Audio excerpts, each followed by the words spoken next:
Hey guys, Rick Denham here. Going to talk today about some advanced beach fishing techniques for silvers.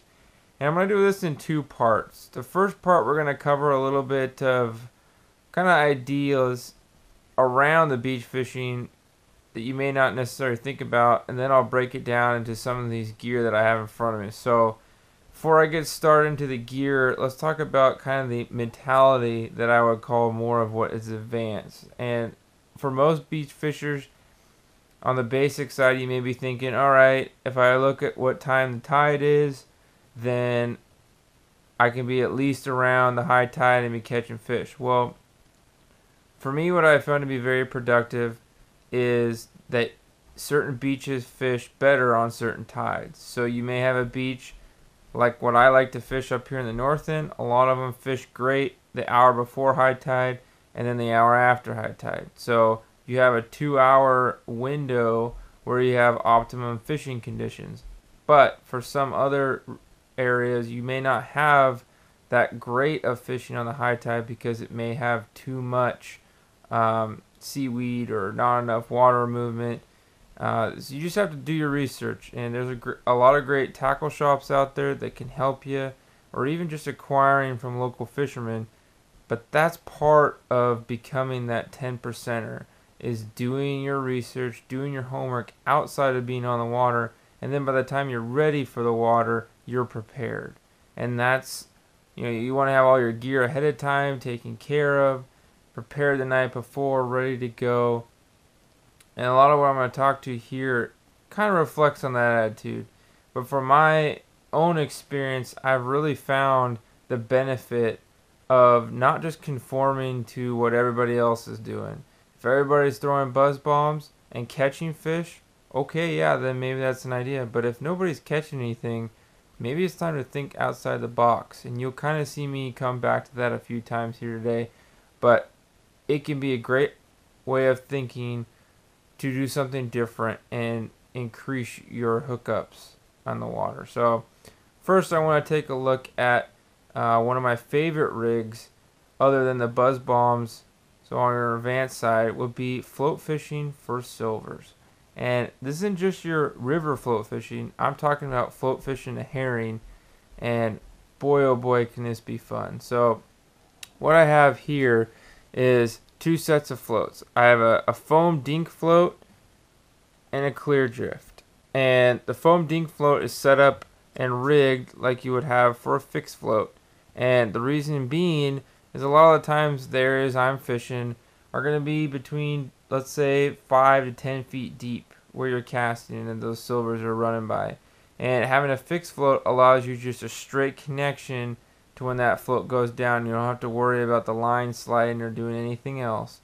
Very effective when you know the topology of the region you're fishing. Now, there are situations where you may find a beach that has a bigger drop-off and you may need a little bit of a sliding float, and you can fish something like the clear drift. But the beauty of this also is that you can put a bobber stop on both ends and make the clear drift a fixed float. So you're not just limited to one float. You can have a versatility of something like a slip float that could be both fixed or slip. Now, I then run the main line through my float down to some kind of weighting system, and I make my own inline sinkers for this type of fishing with just a couple swivels and a couple egg sinkers. So this is about an ounce is what I like to use for the dink float. And if I'm not using lead, I have come across this just recently, these great weights here by Dave's Tangle Free, and they are lead free weights, and these things are great. You don't have to worry about any of the issues that come about with lead, and I find the best way to attach them is just with the rolling drop swivel, and it'll just hang off the side of your line just a smidge more. It's not going to be in line like this, but they work great, and they come in a lot of different sizes, so you can be very easy to change up your rigging with just unclipping and putting a different heavier weight on if you have stronger currents out there. So I like that as a versatility rig and being able to adjust to the changing conditions of the tides. But when we get down to the business end here, it looks like your same normal mooching rig that you would see with anything else. And I'm using an X Factor pink worm here as kind of my demo for where a herring would be. But you rig up like a cut plug herring is how I like to do it. You could also rig them whole. But I have found the addition here of putting a hoochie skirt on the top to be extremely effective. Not only to add color, but notice how it starts to flare out over. This will do it on the head of the herring as well. And you're going to add extra flash and you're going to add extra attraction to that piece of herring that, trust me, you will add a lot more strikes to your rigs. And it makes it so much more fun to be fishing with the float to see that visual takedown. Because I tell you what, almost having the rod ripped out of your hands, man, there is nothing better than that. So really got to love what that rig can provide. And it's very easy to do.